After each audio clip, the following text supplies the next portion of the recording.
ప్రభునామములో కూడి చేయవచ్చినటువంటి నా తోటి దైవ సేవకులందరికీ గొప్ప సేవలో వాడబడుతున్నటువంటి దైవ సేవకులుగా కాకుండా నా తండ్రులుగా నా తల్లులుగా దైవ సేవకులని నేను అభినందిస్తున్నాను. ఎందుకని చెప్పండి, ప్రభు మాట మేరక దేవుని సన్నిధిలో నిలబడి దేవుని వైపు చూస్తూ దేవుని సేవలో కొనసాగుతున్నటువంటి మీ అందరికీ ప్రత్యేకించి మరొకసారి వందనాలు. మంచి దైవ వర్తమానాలు అందించి ప్రభునామాన్ని కనపరిచినటువంటి సురేష్ పాస్టర్ గారికి వందనాలు. ఈ సమయాన్ని ఇచ్చినటువంటి దైవ సేవకుడు ఇసాకయ్య గారికి కూడా వందనాలు. నేను ముందుగానే వాక్యం చెప్పమని చెప్పంటే నేను అయ్యగారితో అన్నానయ్యా, నేను చిన్న సాక్ష్యం చెబుతాను, వాక్యం చెబుతాను, దైవ సేవకులు ఉన్నారు. నేను అన్నాను, లేదు వాక్యం చెప్పాలన్నాను, సాక్ష్యం చెప్పిన తర్వాత వాక్యం చెప్తానయ్యా అని అన్నాను. నా మనసులో ఏముందంటే, నా ఆత్మీయ కుమారుడు ప్రేమరాజు మంచి ప్రసంగికుడు, ఏదన్నా ప్రభుత్వం అయితే కాస్తంత సమయం అంటూ అనుకూలంగా ఉంటే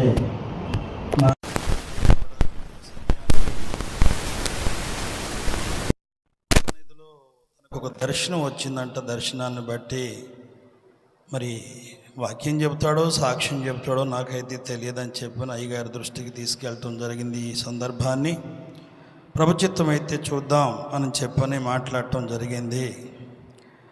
ప్రభునందు ప్రేమైనటువంటి దేవుని బిడ్డలారా, పోయినటువంటి సేవకుల కూటం ఏ నెలలో జరిగిందండి?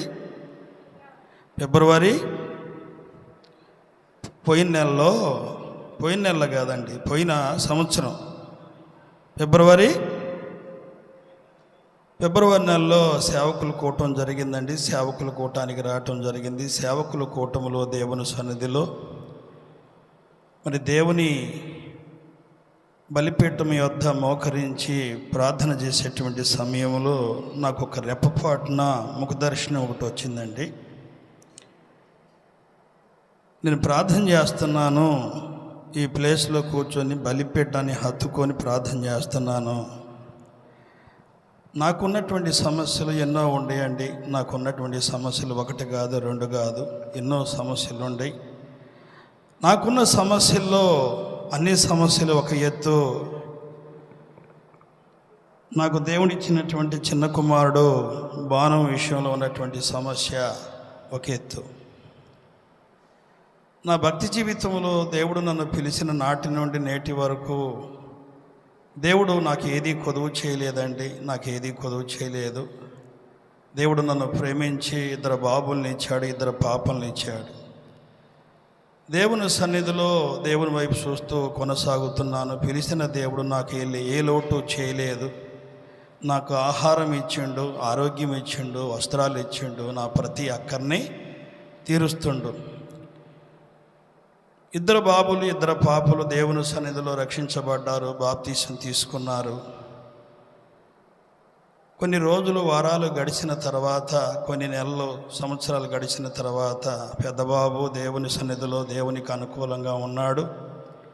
పెద్ద కుమార్తె కూడా దేవుని సన్నిధిలో అనుకూలంగా ఉంది. చిన్న కుమార్తె కూడా దేవుని సన్నిధిలో అనుకూలంగానే ఉన్నారు. చిన్నబాబు కాస్తంత వ్యతిరేకంగా ఉండమని చెప్పనంటే చెప్పింది వింటాడు, చాలా జాగ్రత్తగా వింటాడు, మనస్ఫూర్తిగా వింటాడు, ఏది చెప్పినా వింటాడు. కానీ తనకు అనుకూలంగా తన స్వభావం అనుసరించి మాట్లాడుకునే మాట వినకుండా, అంటే నేను అనుకుంటున్నాను మనసులో, తన స్వభావాన్ని అనుసరించి తనకు అనుకూలంగా తను నడుచుకుంటా ఉంటాడు. ప్రభు సేవలో 2 కుమార్తెలు, పెద్ద కుమారుడు దేవుని సేవకులుగా అభిషేకించబడ్డారు, దేవుని సేవ చేస్తున్నారు. దేవుని అపారమైనటువంటి కృపచేత కల్లూరులో అజరీ నాన్నగారు ఉన్నారు. అప్పుడు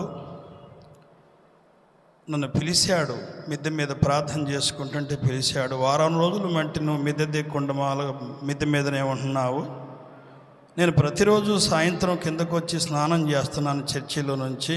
నీతో మాట్లాడటానికి నేను ఎదురు చూస్తున్నాను. నేనే పిలుద్దామని చెప్పని అనుకున్నాను, నీవే వచ్చావు. నీతో మాట్లాడాలని చెప్పని నాతో మాట్లాడటం జరిగినప్పుడు అలాగేనయ్యా అని చెప్పని అన్నాను. స్నానం అయిపోయిన తర్వాత దైవ సేవకులు లోపల మంచం మీద కూర్చున్నారు. మరి కొట్టికలపూడి అయ్యగారు అంటే అమ్మా అయ్యగారి దగ్గర స్నానం చేయించేటప్పుడు మరి మన కుర్రోడు పరిచర్య చేస్తుండో మన ఇసాకయ్య గారి శిష్యుడు ఏం పేరు? ఏసేబు. తర్వాత మన కుర్రోడు ఆయన పేరేం పేరు? పౌలు. వీళ్ళిద్దరు నాన్నగారిని తీసుకొచ్చారు, స్నానం చేయించారు. ఈ కొట్టికలపూడి అయ్యగారు కూడా నిలబడి ఉన్నాడు. సరే, స్నానం అయిపోయిన తర్వాత మంచం మీద కూర్చున్నాడు. చాలా విషయాలు నాతో మాట్లాడాడు. కొట్టికలపూడి అయ్యగారిని, ఏంటి నిలబడి చూస్తున్నావు, రా వచ్చి కాళ్ళు పట్టని చెప్పని అన్నప్పుడు కొట్టికలపూడి అయ్యగారు నవ్వుకుంటా దగ్గరికి వెళ్ళి కాళ్ళు ఒత్తుకుంటా కూర్చున్నాడు. పెద్ద అయ్యగారు నాతో మాట్లాడుతున్నాడు. ఏమని మాట్లాడుతున్నాడు? సీమోను గారు, పిల్లలకి వయసు వచ్చింది, పిల్లలకి వివాహం చేయవా అని చెప్పని అన్నప్పుడు చేస్తానయ్యా అన్నాను. అది కూడా ఎట్లా అన్నానో మీరు మాట మాత్రం సెలవిస్తే చేస్తానయ్యా అని చెప్పని అన్నాను. అయ్యగారు కిలుక్కుని నవ్వి, ఇక లేట్ చేయబాకు, లాగించని చెప్పని అన్నాడు. అలాగేనయ్యా అని చెప్పని చాలా విషయాలు నాతో మాట్లాడిండు. ఒకవేళ నాకు అనుకూలంగా నేను ఏదన్నా మాట్లాడుతున్నానని చెప్పని అనుకుంటే కొట్టికలపూడి అయ్యగారు మన మధ్యలోనే ఉన్నారు. ఇక్కడే ఉన్నారు. ఆ రోజే ఇసాక అయ్యగారిని తీసుకొని పెద్దమ్మ గారు జోసెఫ్ను బెంగళూరు పంపించడానికి వెళ్ళారు. అవునమ్మా, హిందూపూర్ ఏదో బెంగళూరు అని చెప్పని అన్నారు. సాయంత్రం కాల సమయంలో ప్రయాణం అయ్యారు. అమ్మగారు, ఇసాకయ్య గారు తమ్ముడు జోసెఫ్ను తీసుకొని వెళ్ళటం జరిగింది. నాన్నగారికి స్నానం చేయించారు. చాలా విషయాలు మాట్లాడిన తర్వాత నాకు చెప్పాల్సిన మాటలు దైవ సేవకులు చెప్పారు. చెప్పిన తదుపరి మరి ఎల్లండికి వెళ్ళి ప్రార్థన చేసుకోండి అని చెప్పి నాతో చెప్పడం జరిగింది. అమ్మగారు వచ్చారు, రెబకా అమ్మగారు వచ్చి పెరుగన్నమో మజ్జిగన్నమో కలిపి తినిపించారు, నాన్నగారికి తినిపించారు. తర్వాత ఇక మరి ఆ తెల్లారి ఆ రోజు సాయంత్రం ఇసాకయ్య గారు, అమ్మగారు జోసెఫ్ బాబును పంపించడానికి వెళ్ళారు. మేము ఆ రోజే ప్రయాణం అయ్యాం వెళ్ళటానికి నందిగా. ఆ రోజు వెళ్ళలేదండి, తెల్లారే మేము ప్రయాణమై వెళ్ళిన తర్వాత అంటే ఇక ఆ రోజు మాట్లాడాడు. మజ్జిగన్నం అమ్మగారు పెరుగన్నం పెట్టారు. తిన్న తర్వాత ఇక ఎవరితో మాట్లాడలేదండి. దేవునికి స్తోత్రం. ఏమండి, ఎవరితో మాట్లాడినమ్మా? తర్వాత తెలిసింది ఎవరితో మాట్లాడలేదు అయ్యగారు అని చెప్పి. వాళ్ళకంటే నేను చాలా బాధపడ్డా, చాలా దుఃఖపడ్డా. ఎందుకు దుఃఖపడ్డానని చెప్పానంటే, ప్రభు సన్నిధిలో 9 నెలల 15 రోజులు నేను ప్రార్థనలో ఉన్నప్పుడు దేవుని మాట ప్రకారం నేను ప్రార్థన చేస్తున్నాను. ప్రభువా, మనలా ఒకవేళ దిద్దుబాటు చెబితే నేను కల్లూరు వస్తే నీ దాసుడి దగ్గర నేను నేర్చుకోవాల్సినటువంటి భక్తి ఎంతో ఉంది. నీ దాసుడిని సజీవుడిగా నిలబెట్టని చెప్పని నేను వెలుగెత్తి ఏడ్చుకుంటూ ప్రార్థన చేశా దైవ సేవకుల కొరకు. ఒకవేళ నాకు దిద్దుబాటు మళ్ళీ కల్లూరులో ప్రభువా నువ్వు ఇస్తే మళ్ళీ నేను వచ్చి దిద్దుకోవటానికి, భక్తులు చెప్పినట్లుగా భక్తిలో నడుచుకోవటానికి నీ దాసుడిని ఉంచు తండ్రి అని చెప్పి నేను ఎలుగెత్తి ప్రార్థన చేశాను. నేను మీ మధ్యలో బొంకాల్సినటువంటి అవసరం నాకు లేదండి. నేను నేర్చుకోలేదు కూడా. దేవుడు నాకు నేర్పలేదు, నేను నేర్చుకోలేదు. భక్తి జీవితంలో కానీ కుటుంబ పరంగా కానీ నేను ముక్కుసూటిగా మాట్లాడతాను, ఉన్నది ఉన్నట్లుగా మాట్లాడతాను. ఎదటి వారికి నచ్చినా సరే నచ్చకపోయినా సరే నేను ఉన్నది ఉన్నట్లుగా మాట్లాడతాను. ప్రభు సన్నిధిలో నేను నేర్చుకున్నది అది. నాకు ఒక చింత ఉంది, నాకు ఒక బాధ ఉంది. ఎవరి విషయంలో? భాను విషయంలో చాలా భయంకరమైనటువంటి బాధ ఉంది. ప్రభువా, నా భక్తి జీవితంలో నీ మాట మేరకు నేను వచ్చాను, సేవ ప్రారంభించాను. నాకు ఏదీ కొదువు చేయలేదయ్యా. నా జీవితంలో భయంకరమైనటువంటి కొదువు ఒకటి ఉందని చెప్పని నేను ఒంటరిగా కూర్చొని ప్రభు సన్నిధిలో కుమారుడు కొరకు మామూలుగా ప్రత్యేకించి ప్రార్థన చేసుకుంటా కంటికి కడవడు మాలకు వలపోస్తూ ఉండేవాడిని. దేవుని సన్నిధిలో కంటికి కడవడు మాలు వలపోస్తూ ఉండేవాడిని. ఇక నా జీవితంలో కార్యం జరగదు, ఈ కార్యం నేను చూడలేను అని నా మటుకు నేను నిశ్చయించుకున్నాను, రూఢీపరుచుకున్నాను. మొన్నండి జూలై నెలలో 30వ తారీఖు గురువారం పాస్టమ్ గారు ప్రార్థనలో ఉన్నారు. ప్రభు కూటం పెట్టమని చెబితే కూటాన్ని మేము ఏర్పాటు చేశాం. 30వ తారీఖు గురువారం జూలై కూటంలో మరి దేవుడు ఆశ్చర్యంగా నా కుటుంబంలో గొప్ప కార్యాన్ని జరిగించాడు. దేవునికి స్తోత్రం. నా మాట వింటలేదు, నేను చెప్పింది చేయట్లేదని చెప్పని నేను బాధపడుతూ ఉండేవాడిని. వాస్తవంగా చెప్పేది వింటాడు కానీ చేయడు. కోళ్ళు దొడ్డని చెప్పని పెట్టిండండి. పందెప కోళ్ళు మాలు దొడ్డిని పెట్టిండు. చాలామంది సేవకులు నా దగ్గరకు వచ్చేవాళ్ళు చూస్తారు. మరి అది లక్షల రూపాయల మాలు దొడ్డి. దేవుని మాట వినకుండా దేవుని మీద తిరుగుబాటు చేస్తే వరంగల్ నుంచి ఫోన్ చేశారు, రేపు వచ్చి మాలు ఎన్ని పుంజులు అయితే ఉండి అన్ని పుంజులను తీసుకెళ్తాము అని చెప్పని మాకు ఆర్డర్ ఇచ్చారు. మేము మాట ఇచ్చాం, అలాగే రండి అని చెప్పానని వ్యాన్ తీసుకొని వస్తామని చెప్పని అన్నారు. ఒక్కొక్క జాబులో మామూలుగా 5 పుంజులు 6 పుంజులు, ఒక్కొక్క పుంజు అట్లీస్ట్ మామూలుగా 15,000 20,000 25,000 పుంజులు ఉండేయండి. ఆ రాత్రి అన్నింటినీ జాబులో వేసాం, నీళ్లు పెట్టాం, మేత పెట్టాం. తెల్లారిపాటికల్లా మామూలుగా దొడ్డంతా కూడా ఏమైంది, క్లోజ్ అయిపోయింది. ఒక్క పుంజు బతికలేదు. దేవునికి స్తోత్రం, దేవునికి స్తోత్రం, దేవునికి స్తోత్రం. నాకు బాధ వేసింది. తండ్రి చెప్పిన మాట వింటలేదు, తల్లి చెప్పిన మాట వింటలేదు. తన స్వభావం అనుసరించి తనకు అనుకూలంగా తను నడుచుకుంటుండు. మామిడి తోటలు అని చెప్పని తీసుకుంటాడు, ఉసురు తోటలు అని చెప్పని తీసుకుంటాడు, కష్టపడతాడు. పోనీ ఏదన్నా ₹1 మిగిలిందా అని చెప్పని మామూలుగా నేను అడగను. ఒకవేళ అడిగితే నేనే ఇచ్చేటప్పుడు కోప్పడతా. 24 గంటలు కష్టపడతాను, ఇదిగో ఒక 100 మిగిలింది 1000 మిగిలింది అని చెప్పని మామూలుగా ఏనాడు మాకు ఇవ్వవు. తనకు బుద్ధి పుడితే తీసుకొచ్చి ఇస్తాడు, ఏది అడిగినా చేస్తాడు, ఇస్తాడు. తీసుకొచ్చి ₹1 తీసుకొచ్చి ఇస్తాడు ఇంట్లో ఏదైనా అవసరం ఉంటే. నాకు ఒక బాధ ఉందన్నమాట. ఈ తోటలు ఎందుకు, ఈ ఉసురు తోటలు అవసరమా, ఈ మామిడి తోటలు అవసరమా, ఈ వ్యాపారాలు అవసరమా అని చెప్పని మామూలుగా నేను బాధపడుతూ ఉంటా.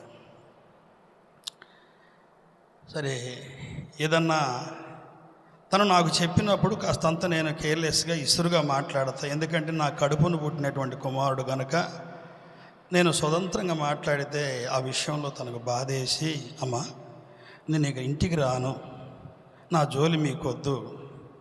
ఏమండి, ఒకవేళ మాలకు ఉంటే మీ కొడుకు పలానా కాడ ఉండడని చెప్పని అనుకోండి, లేకపోతే చేసేది ఏమి లేదని చెప్పని గుండెలో పగిలిపోయేటువంటి మాటలు నాతో చెప్పడు కానీ అమ్మగారికి చెబుతారు. అమ్మగారు వచ్చి ఒకవేళ నేనేదన్నా కోపడతానని చెప్పని అమ్మగారు భయంతో నేను వచ్చి వణుకుతూ, చిన్న బాబు ఇలా అన్నడయ్యా అని చెప్పానంటే వింటాను. తన ముందు బాధపడితే ఒకవేళ తను కూడా బాధపడిద్దని చెప్పని తను చెప్పేటప్పుడు కొంచెం ఏదో సీరియస్గా మనిషికి వెళ్ళి చూస్తాను. చెప్పాల్సిన మాటలు చెప్పిద్ది, సైడ్ అయిపోయిద్ది. తదుపరి నేను ఒంటరిగా వెళ్ళి ఏడ్చుకుంటూ కూర్చొని ప్రార్థన చేస్తాను. ప్రభువా, చెయ్యవా అయ్యా, నా జీవితంలో కార్యాన్ని జరిగించవా, ఒక కార్యాన్ని జరిగించవా. నాకు సేవకుల్ని ఇచ్చావు, ఆత్మీయ పిల్లల్ని ఇచ్చావు తండ్రి. దరిదాపులు మాలుగా 200-300 ఆత్మలు నాకు దేవుడు ఇచ్చిండు. దేవునికి స్తోత్రం. ప్రభునందు ప్రేమైనటువంటి దేవుని బిడ్డలారా, నా దగ్గరికి తీసుకొచ్చినటువంటి ప్రతి కుటుంబం కూడా శ్రమల్లో ఉండవాళ్లే, వ్యాధిగ్రస్తులే, బలహీనులే, చీకటి శక్తుల చేత, అంధకార శక్తుల చేత, దురాత్మల చేత పీడింపబడేవారే. నా భక్తి జీవితంలో విశాఖపట్నంలో భక్తి నేర్చుకున్న, కల్లూరులో భక్తి నేర్చుకున్న, 24 గంటలు డే అండ్ నైట్ మామూలు చీకట్లతో మాట్లాడుకుంటుండేవాడిని. రాత్రింబగళ్ళు నాకు విరామం ఉండేది కాదు. ఒకవేళ దయ్యాలు అనుకుంటారు, మీరు శక్తులు అనుకుంటారు. అలా కాదండి, డైరెక్ట్గా ఘట సర్పమే నాతో మాట్లాడేది, ప్రతి నిత్యము నాతో మాట్లాడేది. మీకు తెలుసు, మీకు తెలియని వారేం కాదు, నాకంటే మీరు అనుభవం కలిగినటువంటి వారు. మీరు భక్తులు. ప్రతి విషయాన్ని నా దృష్టికి తీసుకొచ్చేది.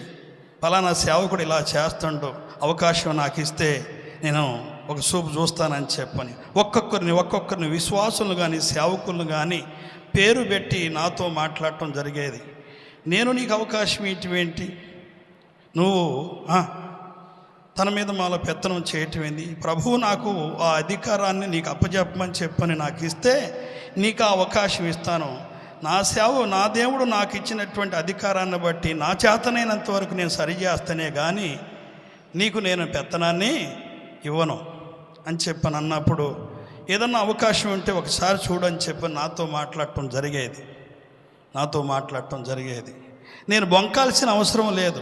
ఈ మరుక్షణం ఒకవేళ మామూలుగా దయ్యాలు మామూలు బయటకు వచ్చినా, చీకటి శక్తులు బయటకు వచ్చినా, లేకపోతే మరొకరు బయటకు వచ్చినా కానీ ఇది సత్యం, యథార్థం. చెప్పాను కదా, బొంకాల్సిన అవసరం నాకు లేదని చెప్పాను. విశాఖపట్నంలో 5-6 సంవత్సరాలు నేను పరిచర్య చేస్తూ ప్రార్థన చేసే సమయంలో ఘట సర్పం నాతో మాట్లాడుతుంది. విశాఖపట్నం నుండి నేను నీతో వస్తున్నాను మామూలుగా ఏకాంత స్థలానికి అని చెప్పి నాతో మాట్లాడటం జరిగింది. చెప్పిన మరుక్షణమే మామూలుగా వచ్చింది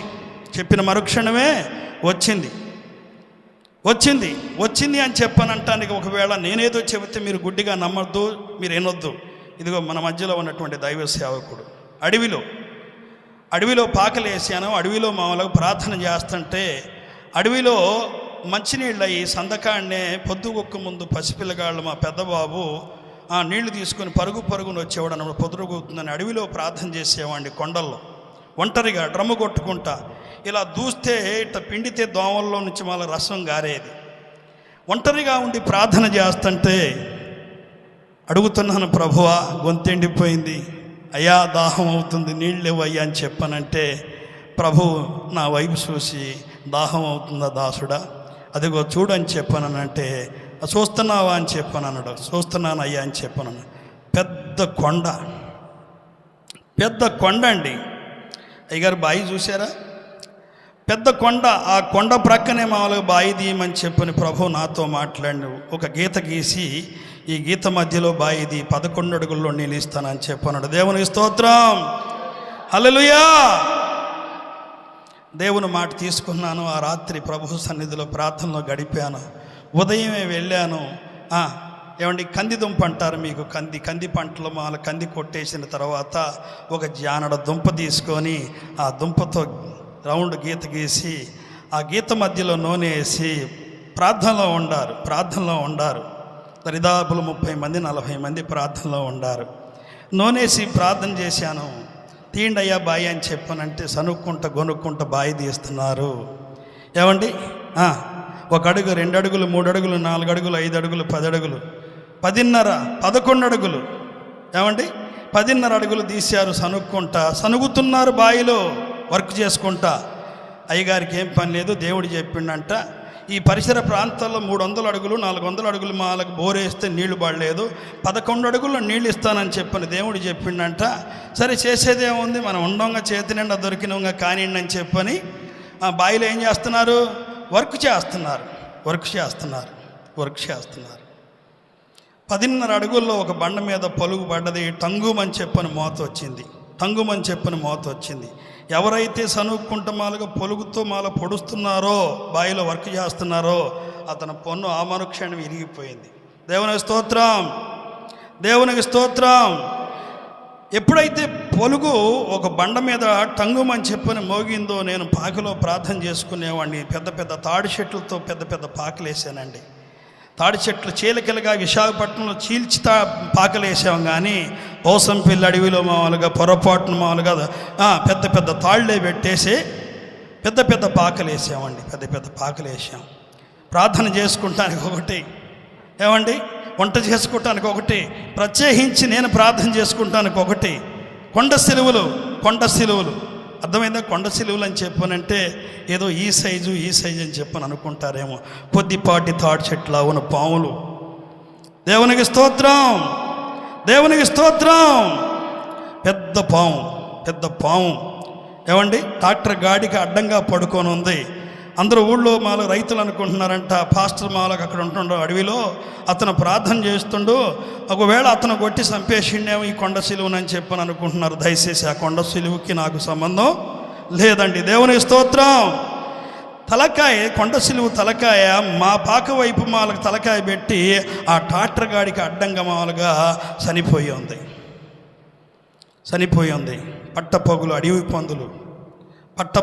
పందులు, ఆ అడవిలోని జింకలు, ఏమండి పెద్ద పెద్ద దాసర పాములు, పెద్ద పెద్ద తేళ్ళు అడుగు తీసి అడుగు పెట్టాలని చెప్పానంటే భయం అండి. ఎందుకు చెప్తున్నాను ఈ విషయం అని చెప్పానంటే, కల్లూరు నాన్నగారినే ఆ అడవిలో పాకని మామూలుగా ప్రతిష్ఠ చేయటానికి ఆహ్వానించాం. దేవునికి స్తోత్రం. అది ఎప్పుడు పగల కాదండి, నైటు. ఒకవేళ నాన్నగారు అనుకుంటుండంట మేము ఆటోలో వెళ్తుంటే కరెంటు పోయిందేమో, అందుకోసమే ఊరంతా చీకటిగా ఉంటుంది కరెంటు పోతే అని అనుకుంటుండంట. ఏమండి కరెంట్ ఇంకా రాలేదని చెప్పానంటే, మళ్ళీ ఇక్కడ ఏడుంది కరెంటు అడవిలో? మాకుంది ఏంటి, ఒక లైట్ ఉంది, ఫిటర్మన్స్ లైట్ ఉందన్నమాట. ఏదో గ్యాస్ కొడతారు కదండి లైట్, కృష్ణాలు పోసి ఆ లైట్ ఒకటి ఉంది. సరే, రాత్రి అంతా ప్రార్థన చేసాము. నాన్నగారు అమ్మగారు అక్కడ అడవిలోనే ఉండారు. ప్రత్యేకించి తెరగట్టాము, కావలసిన సదుపాయాలన్నీ అందించాము. తెల్లారిన తర్వాత బయటకు వచ్చి నిబ్బరంగా ఇట తిరిగి చూస్తుండు. సిమోను గారు అని చెప్పాను అన్నాడు.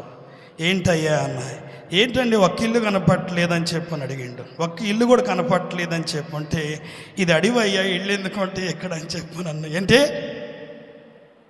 ఏంటయ్యా నువ్వు చెప్పేదేంటి, ఇది అడివా, రాత్రి ఎందుకు చెప్పలేదని చెప్పాను అన్నాడు. రాత్రి ఎందుకు చెప్పలేదని చెప్పానంటే, చెప్పే మామూలుగా ఆలోచన కూడా నా మైండ్లో లేదు. వాస్తవం తెల్లారిన తర్వాత ఆ కొండల చుట్టూ తిరిగి చూసి, వామ్మో నువ్వు సామాన్యుడు కాదయ్యా, నువ్వు పెద్ద మొండోళ్ళు లాగుండవు అని చెప్పాను అన్నాడు. సరే ఏమన్నా పడాలి కదా, సరే అంటే అంది. తర్వాత బయటికి వెళ్దాం పదా అని చెప్పానండు. బయటికి వెళ్ళి వచ్చిన తర్వాత కాళ్ళు కడుక్కొని, సిమోను గారు అని చెప్పుంటే అయ్యా అని చెప్పని అన్నాను. మొత్తానికి మాలు నువ్వు చిన్న వ్యవహారం ఏం కాదు, నువ్వు గట్టుకుడివే. రాత్రి దేవుని అగ్ని కనపడ్డదు నాకు, జాగ్రత్త అని చెప్పనన్నాడు.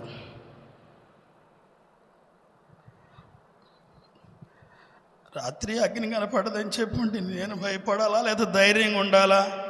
నేను అనేకులకు ధైర్యం చెప్పుకుంటూ అడవిలో ఉంటున్నాను. ఒకవేళ అది మంచా చెడా, అది మేలా కీడా అని చెప్పని నేను బాధపడుతుంటే జాగ్రత్త, దేవుని అగ్ని కనపడ్డది, దేవుని కార్యాలు జరుగుతాయి ఇక్కడ, జాగ్రత్తగా ప్రార్థన చేయి అని చెప్పని అన్నాడు. బయలుదేరి ప్రార్థన చేసిండు. అయ్యగారు వచ్చిన తర్వాత సురేష్ అయ్యగారు మాతోనే ఉండారు. 3 రోజులు మాలో ఉపవాస కొడుకులు అక్కడ మేము ప్రారంభించాము. ప్రార్థనలు చేస్తుంటే నిజంగానే దైవ సేవకులు చెప్పినట్లుగా చిన్న కార్యాలు కావు, దయ్యాలు కావు, చీకటి శక్తులు కావు, డైరెక్ట్గా ఘట సర్పమే దిగి 24 గంటలు. ఎప్పుడైతే మామూలుగా ఘట సర్పం దిగిందో, కనీసం అంతకుముందు ట్యాప్కి ఒకసారి ఇలా అనేవాళ్ళు. ఎలా? ఎక్కువసేపు కూర్చోలేక ప్రార్థన చేయలేక ఇలా అనేవాళ్ళు. ఎప్పుడైతే ఘట సర్పం దిగి మామూలుగా ఒక వ్యక్తి మీద ఘట సర్పం మామూలుగా మాట్లాడుతుందో, ఏమండి ఇక ఇలా అని ఏలు చూపించిన వాళ్ళు లేరండి, ఇలా అని చెప్పని బయటికి వెళ్ళిన వాళ్ళు లేరండి. యెహోషువ గారు అని చెప్పని సురేష్ గారు సొంత బాబాయ ఎమ్మెల్పేల నుంచి వచ్చారు. ఎంతసేపు బిగబట్టుకుంటూ నాకైతే తెలియదు.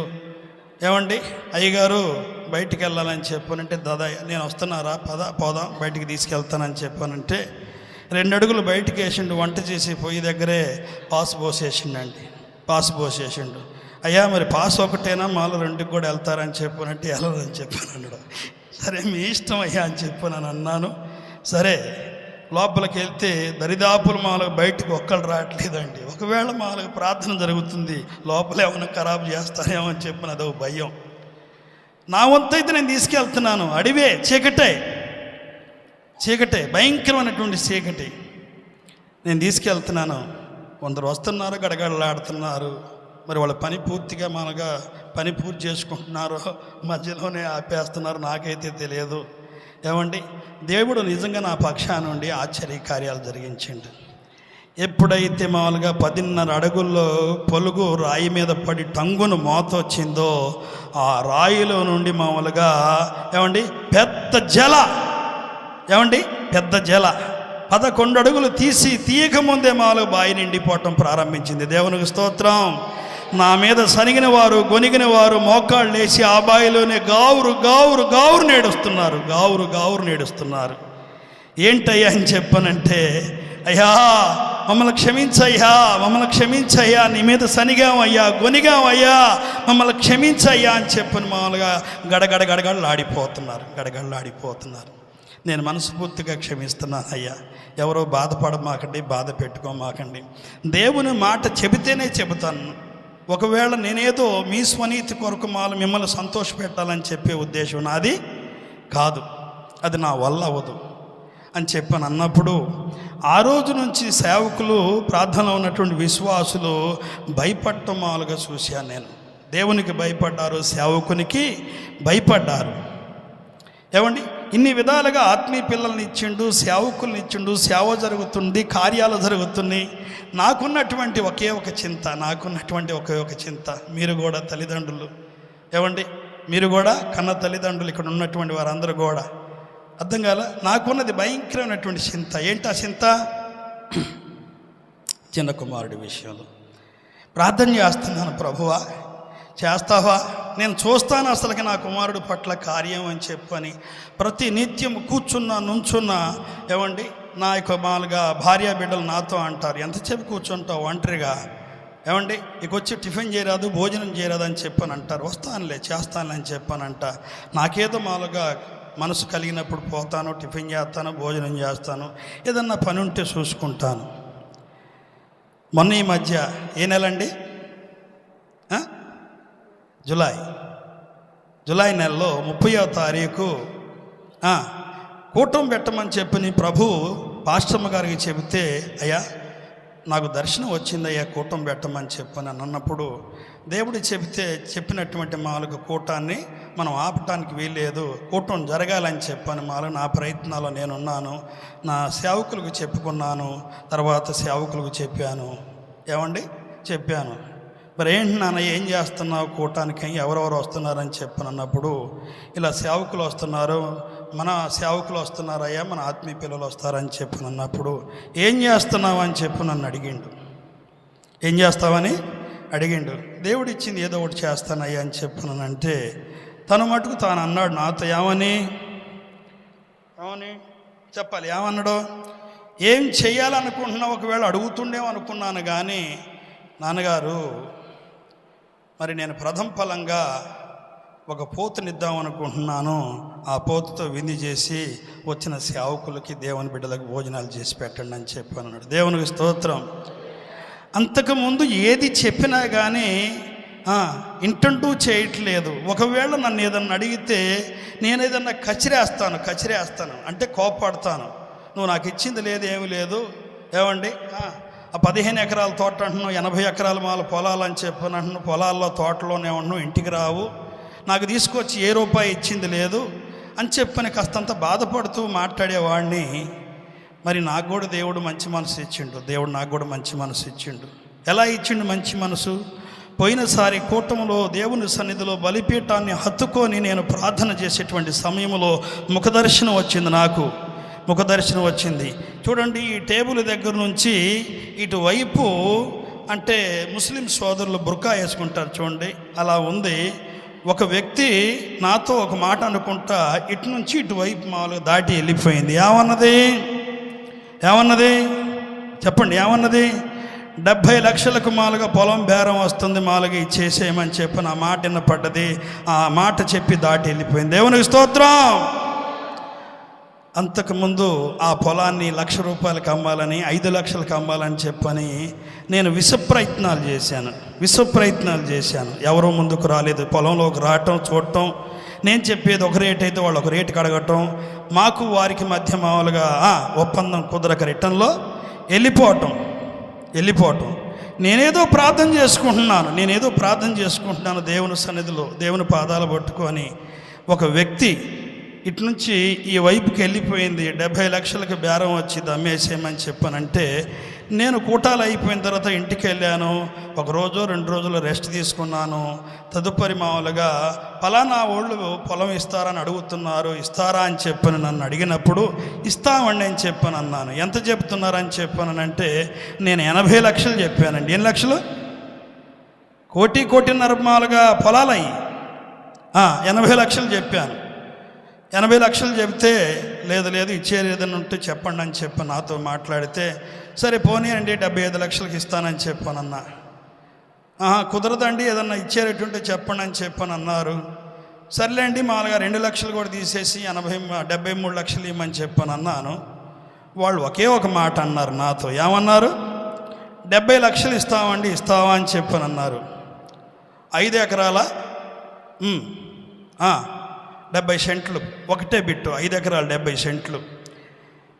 ఆ మాట అనేటప్పటికల్లా నేనే మనసులో ఇంకొకటి అనుకుంటున్నాను. సరేలేండి మామూలుగా ఆయన 73 లేదు, ఏం లేదు, 72 లేదు, ఆ 71 లక్ష ఇవ్వండి అని చెప్పాను అన్న.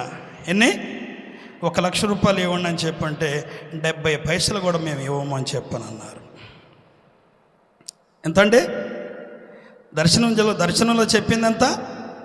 70 లక్షలే. 1 లక్ష రూపాయలు అదనంగా నేను అడిగాను, 70 పైసలు కూడా ఇవ్వమని చెప్పనన్నారు. 70 లక్షలకు కిందకి ఇస్తానన్నా మేము తీసుకోము, 70 లక్షలకే తీసుకుంటామని చెప్పనన్నారు. రేపు మామూలుగా భయాన ఇస్తామని చెప్పనన్నారు. వెళ్ళాము, సైన్ చేసాము, 1/4 మాకు ఇచ్చారు, తీసుకొని వచ్చేసాం. డబ్బులు తీసుకొచ్చుకున్న తర్వాత దయచేసి మామూలుగా ఏమనుకోవద్దు, కాస్తంత నా యందు దయించండి. ప్రేమరాజు కూడా ఇక్కడే ఉండడు. ఏమండి, ఎటు వెళ్ళాలన్నది నాతో కూడా అతన్నే తీసుకెళ్తాను, పాస్టర్ గారిని. అర్థమైందండి? డబ్బులు వచ్చిన తర్వాత కూడా నా కుమారుడు నన్నేం అడగలేదు. డబ్బులు నా దగ్గర ఉండి నన్నేం అడగలేదు. వచ్చిన డబ్బుల్లో ప్రభు మామూలుగా ప్రార్థన చేసి, అయ్యా మరి నా పట్ల నీ చిత్తం ఏంటని చెప్పండి. ప్రభు చెప్పాల్సిన మాట చెప్పిండు. ప్రభు చెప్పిన మాట ప్రకారం 1/4 ఎప్పుడైతే మామూలుగా కొన్న యజమానుడు నా చేతిలో పెట్టిండో వెంటనే మామూలుగా దశంభాగాలు అక్కడే తీసి టేబుల్ మీద నుంచి ఒక పక్కగా నెట్టాను. ఈ బ్యాగ్లో పెట్టేశాను, మిగతా ఈ బ్యాగ్లో పెట్టుకుని వచ్చేసాను. వాస్తవంగా సేవ జరుగుతుంది, ఆహారానికి కొదువు లేదు, వస్త్రాలకు కొదువు లేదు, నా అక్కర్లన్నీ తీరిపోతున్నాయి. దరిదాపులు మామూలుగా నా భక్తి జీవితంలో 25-30 లక్షల రూపాయలు అప్పు చేశానండి. నేను ఎవరిని అడిగినా కూడా నాకు మామూలుగా ఇవ్వనని చెప్పని ఎవరూ అనలేదు. నేను అవసరం ఉండి అడిగితే అయ్యగారు మేమే వస్తాం తీసుకొని వచ్చి అని చెప్పని మళ్ళీ తీసుకొచ్చి ఇంటికి తీసుకొచ్చి లక్షలు ఇచ్చిపోయారు. మరి నువ్వు ఎలా ఇస్తావని చెప్పని ఎవరు నన్ను అడగలేదు. ఎప్పుడు ఇస్తావని కూడా నన్ను ఎవరు అడగలేదు. ఎప్పుడైతే ధనం చేతికి వచ్చిందో రాత్రి లేదు పగలు లేదు మామూలుగా డోర్ కొట్టి మామూలుగా ప్రతి ఒక్క వ్యక్తిని లేపటం, అయ్యా మీకు ఇవ్వాల్సినటువంటి డబ్బులు ఇగో లేట్ అయిపోయింది, నన్ను క్షమించండి అయ్యా నన్ను క్షమించండి అని చెప్పి, నీ చేతులు కాదయ్యా కాళ్ళు అనుకోండి అని చెప్పానంటే భలేవాడు అండి. ఏం మాట్లాడుతున్నావు నువ్వు? మేమన్నా నేను బాధ పెట్టామేంటి, ఇబ్బంది పెట్టావా, తీసుకొచ్చి ఇస్తాలేమన్నా మామూలు ఫోర్స్ చేసావా ఏంటి, అటు మాట్లాడుతున్నావు అని చెప్పని వాళ్ళు బాధపడటం ప్రారంభించారు. అలా మామూలుగా ఎంతమంది దగ్గరకైతే మామూలుగా నేను వెళ్ళి తీసుకొచ్చుకున్నాను, నా అవసరం నిమిత్తం ఎందరైతే తీసుకొచ్చి నాకు ఇచ్చారో. అర్థం కాలేదండి? దైవ సేవకుడు మాట ఇచ్చిండు, 4 పిల్లలకు వయసు వచ్చింది, వెళ్ళి పెళ్లి చేయేలో లేట్ చేయమాకని చెప్పనన్నాడు. దైవ సేవకుని మాట తీసుకున్నాను, దైవ సేవకుని మాటే దేవుని మాట అని చెప్పని ముందు పెట్టుకున్నాను. 3 నెలలకి ఒక పెళ్ళి, 3 నెలలకు ఒక పెళ్ళి, నెలన్నరకు ఒక పెళ్ళి, 4 పెళ్ళిళ్ళు ఎంటెంట చేసేసానండి. 4 పెళ్ళిళ్ళు ఎంటెంట చేశాను. నా దగ్గర ఎర్రనయ్య పైసా నా జేబులో లేకుండా లక్షల రూపాయలు ఖర్చు పెట్టి మామూలుగా పెళ్లి చేశాను. దేవునికి స్తోత్రం. నేను నోరు తెరిచి అడిగితే లేదనకుండా ఇచ్చిన వారు. ఎప్పుడైతే ధనం నా చేతికి వచ్చిందో, ఏమండి కాఫీ హోటల్లో టీ తాగితే టీ రాశాను, మా ప్లేట్ మాలుగా అంటే అట్టు తింటే అట్టు రాశాను. నేను ఎవరెవరికి ఎంత ఇవ్వాలో ఎక్కడ ఇవ్వాలో మొత్తం మాలుగా అడ్రస్తో సహా రాశాను డైరీలో. ఏమండి రాసినవన్నీ మాలుగా పెద్దబాబు పెద్ద కోళ్ళు చూశారు. చిన్నబాబు డైరీ ఇస్తే మామూలుగా భయం భయం. చిన్నబాబు అని చెప్పానంటే రాత్రి వచ్చారు, మీరు చూడలేదు, ప్రార్థనలో ఉన్నారు. పెద్దబాబు కానీ పెద్దబాబు కానీ చిన్నబాబు కానీ, చిన్నబాబు అని చెప్పంటే మామూలుగా నేను కూడా భయపడతానండి, ఏ మాటకు ఆ మాటే నేను కూడా భయపడతాను. ఎందుకని చెప్పండి, అంత ముక్కుసూటిగా మాట్లాడతారు. నా దగ్గర ఉన్నటువంటి సేవకులు కూడా మామూలుగా విశ్వాసులు కూడా తనతో మాట్లాడాలని చెప్పినట్టు ఆశ చూసి మాట్లాడతారు. ఎవరిని కూర్చొని ఎక్కువ తక్కువ మాట్లాడుకునే సమయంలో ఆ వ్యక్తి లేకపోయినా మీకు అవసరమా అని చెప్పని అడుగుతారు. మీకు అవసరమా? మీకేం అవసరం? మీరు ఎందుకు మాట్లాడుతున్నారు? మీరు ప్రార్థన చేస్తున్నారా? మీరు సేవకులా అని చెప్పని అడుగుతారు నిలదీసి. అలాంటి వ్యక్తి అమ్మా నాకు ఉండి బుద్ధి కావట్లేదు తోటలో, నేను వచ్చేస్తానమ్మా అని చెప్పనన్నప్పుడు వాళ్ళ అమ్మగారు దర్శనం చెప్పిందంట. అయ్యా నాకు దర్శనం వచ్చిందయ్యా అని చెప్పానంటే, ఏమొచ్చిందమ్మా అని చెప్పానంట. ఎప్పుడు ఇది జరిగింది? 30వ తారీఖు, జూలై నెల 30వ తారీఖు గురువారం నైట్ కూటం అయిపోయిన తర్వాత తల్లిగారితో ఈ మాట చెబితే, తల్లికి వచ్చిన దర్శనం బాబుకు చెబితే అప్పుడు తల్లితో అంటున్నంట, నా తండ్రి మాట కాదని, నా తల్లి మాట కాదని నేను ఏమీ చేయలేను, నా చేత కాదు అని చెప్పాను అన్నాడంట. దర్శనం చెప్పిన తర్వాత, అదే కాదయ్యా పెళ్ళి అని చెప్పంటే నువ్వు మా మీద బాధ పెట్టుకుంటున్నావు, లేదు తోటి సేవకులు ఎవరు అడిగినా విశ్వాసులు అడిగినా కానీ బాధపడుతున్నావు, సీరియస్గా మాట్లాడుతున్నావు, ఒక దర్శనం వచ్చిందయ్యా దేవుడిచ్చిండు చెప్పమంటే చెప్తానని చెప్పానంటే, చెప్పు మమ్మీ అన్నంట. చెప్పనన్నప్పుడు దర్శనం చెప్పిన తర్వాత వివాహం చేసుకోమని చెప్పని ప్రభువు చెబుతుండయ్యా, నీకు వివాహం చేయమని చెప్పని ప్రభువు చెప్పిండని చెప్పానంటే, వివాహం అంటేనే కస్సును లేచి మీరు వద్దు, మీ భోజనం వద్దు, మీ కాడికి రానని చెప్పని అసలు ఫోన్ చేసినా ఫోన్ ఎత్తడు. ఉలుకు పలుకు లేకుండా తోటలోనే ఉంటాడు. ఉసురు తోట ఒకటి ఉంది, దాంట్లోనే మామూలుగా మామిడి తోట ఒకటి ఉంది. ఏమండి, ఒకవేళ చిన్న వయసు అయినా కానీ రాజకీయ పరంగా తను ఫోన్ చేసి మాట్లాడితే అందరూ కూడా తన మాటకి ఇలువేస్తారు, తను ఏది చెప్తే చేస్తూ ఉంటారు. నందిగామలో దేవుడు అంత ఇలువ ఇచ్చిండు, ఆ బాబుకి అంత ఇలువ ఇచ్చిండు. సరేనమ్మా అని చెప్పాను అన్నాడంట. అయ్యా వివాహం చేసుకోవటానికి మామూలుగా దేవుడు నాకు ఒక దర్శనం ఇచ్చిండు, వివాహం చేసుకోమంటే నీ గురించి దర్శనం వచ్చిందయ్యా అని చెప్పానంటే, ఈ మాట దర్శనంలో నేను నాన్నతో అంటున్నాను, నువ్వు అంటున్నావంట నాకు పెళ్లి చేసుకునే మనసు వచ్చిందమ్మా అని చెప్పాను. మా నాతో అంటున్నావు అయ్యా, ప్రభు ఈ కుమారుడికి పెళ్లి చేయండి అని చెప్పాను అంటుండు. ఈ మాట విన్నటువంటి నీ కన్న తండ్రి మామూలుగా ఆకాశం వైపు చేతులెత్తి కేరింతలు కొడుతూ మామూలుగా సంతోషానికి హద్దులు లేవయ్యా అని చెప్పానంటే, దేవుని మాట ప్రకారమే, మీ మాట ప్రకారమే నేను చేసుకుంటానమ్మా అని చెప్పాను. దేవునికి స్తోత్రం, హల్లెలూయా. రాత్రి నిన్న మధ్యాహ్నం స్నానం చేయడానికి నేను దొడ్లోకి వెళ్ళాను. ఒక 75 పోతులు మామూలుగా పెద్ద పోతులు ఉన్నాయి. ఆ 75 పోతుల్లో అన్నిటికీ దానా పెట్టిండంట. 5 కేజీలు దానా విడిగా మిగిలిపోతే ఒక పోతు మామూలుగా కడుపు నిండా మిగిలిన దానా అంతా 3-4 కేజీలు తిన్నదంట. తిన్నకాడ నుంచి ఆ పోతు 15-16 కేజీలు పోతు బాధపడుతుందంట. ఎక్కువగా తింటే అది చేతికి రాదని చెప్పని ఆలోచించి కటింగ్ చేసే వ్యక్తిని పిలిపించి వెంటనే దాన్ని మామూలుగా కోయించి దాన్ని ఏర్పాటు చేయటం అయిందంట. నాకు చెప్తే నేను ఏమన్నా అంటానేమో అని చెప్పని చెబుదాం అనుకొని కూడా చెప్పలేకపోయాను. నానంచి నేను ఫోన్ చేస్తే చెప్పిండు ఆ మాట. ఓహో ఈ విధంగా జరిగిందా, సరే దాని గురించి నేనేం మామూలుగా బాబుని మాట్లాడలేదు, ఏమనలేదు. సరేనయ్యా సేవకుల కూటం జరుగుతుంది. ఎక్కడ? కల్లూరులో దైవ సేవకులు వచ్చారు, సేవకురాళ్ళు వచ్చారు. ఏమండి 5 దినాలు ప్రార్థన జరుగుతుంది. నీకున్నటువంటి మందలో శ్రేష్టమైన దాన్ని దాన్ని తీసుకొచ్చి మామూలు కల్లూరులో ఇచ్చి ప్రార్థన చేయించుకొని వెళ్ళమని చెప్పానన్నాను. మళ్ళీ చేస్తాను నాన్న ఫోన్ అని చెప్పనుండి 5 నిమిషాల్లో మళ్ళీ ఫోన్ చేసిండు. నేను బయలుదేరాను, కారులో వేసుకొని వస్తున్నా, పోతునని చెప్పాను అన్నాడు. ప్రార్థన జరుగుతూనే ఉంది. రాత్రి చిన్నబాబు పెద్దబాబు వచ్చారు. కారులో నుంచి మాల పోతును దించారు. ఏమంటే గేటు కట్టేశారు. పెద్దమ్మగారి దగ్గరకు వచ్చి మోకాళ్ళు వేసి ప్రార్థన చేయించుకున్నారు. నా నోరు తెరిచి పెళ్ళి అనన్న మాట అంటే ఒకవేళ రాత్రి కూడా ఉగ్రుడైపోతాడేమో అని చెప్పి నేను భయపడుతూనే అన్నాను. ఏమని?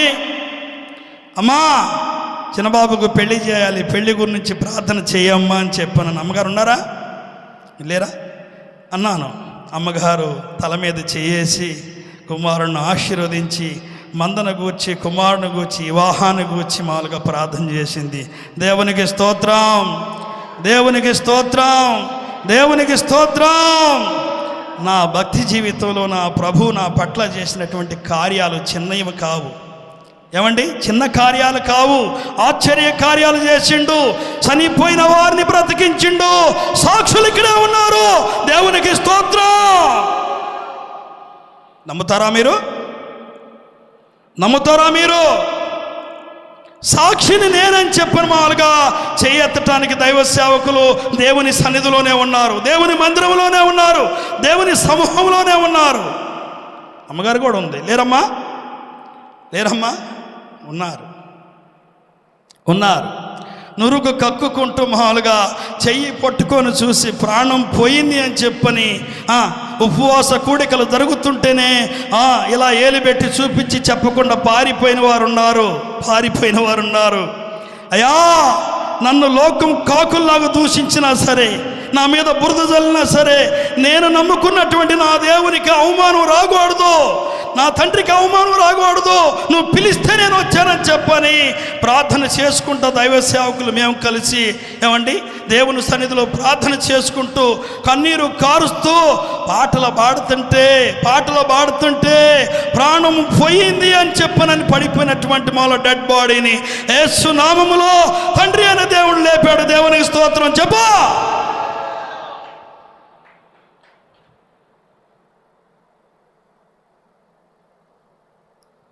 ఒక కార్యం కాదండి.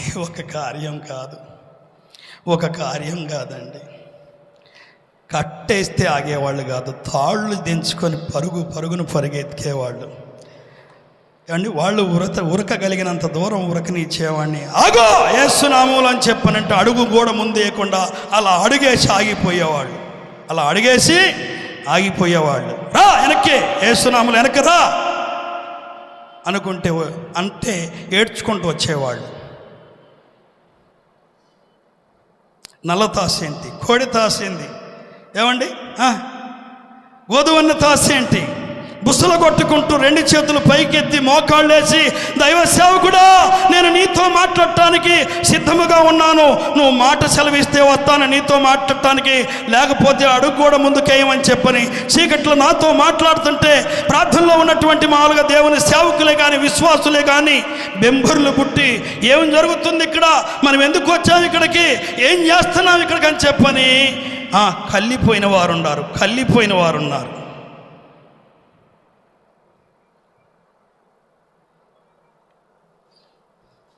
అయ్యా, కళ్ళిపోయిన వారు ఉన్నారు. కానీ నా జీవితంలో ఏముంది? ఇన్ని కార్యాలు జరుగుతున్నా, ఇంత కృపణ దేవుడు నాకు ఇచ్చినా నా కుమారుడి విషయంలో ఒక చింత ఉంది. ఏముంది? దైవ సేవకులు మామూలు చక్కని వాక్యాలు చెప్పారు. ఈయనగారు ఏందో చెప్తుండే, మా జీవితంలో కూడా మా కుటుంబాల్లో, మా కుటుంబ సభ్యుల్లో, మా పిల్లల మధ్య కూడా కార్యాలు జరిగినాయిగా అని చెప్పని మీరు అనుకోవచ్చు. కానీ దేవుడు చేసినటువంటి మేళ్ళు చెప్పకుండా నేను ఉండలేను, నా వల్ల కాదు. ఏమండి వాళ్ళ అమ్మగారితో అన్నాడంట. ఏమని? 1/4 26 లక్షల నరమాల చిల్లర తీసుకొచ్చాను, అప్పుల వారికి కట్టాను, దేవుని భాగాలు తీశాను, దేవుని భాగాలు ఇచ్చాను, ప్రార్థన చేయించుకున్నాను, నాకు ఒక 10 లక్షలు కావాలమ్మా అని చెప్పని అడిగిండంట.